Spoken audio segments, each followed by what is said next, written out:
Hello friends, welcome back to మాటా ముచ్చట్లు with me Priyanka. ఈరోజు మనం మాట్లాడుకునే టాపిక్ డాక్టర్ వెనీలా పెరుగు పచ్చడి ఆంటీ గారు.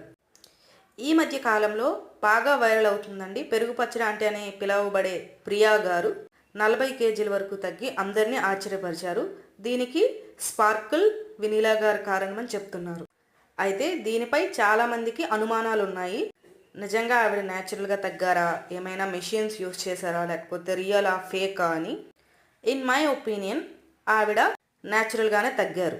అయితే హ్యూమన్ బాడీకి మేల్ అయితే 2000 క్యాలరీస్, ఫీమేల్ అయితే 1600 క్యాలరీస్ రోజుకి అవసరం అవుతాయండి.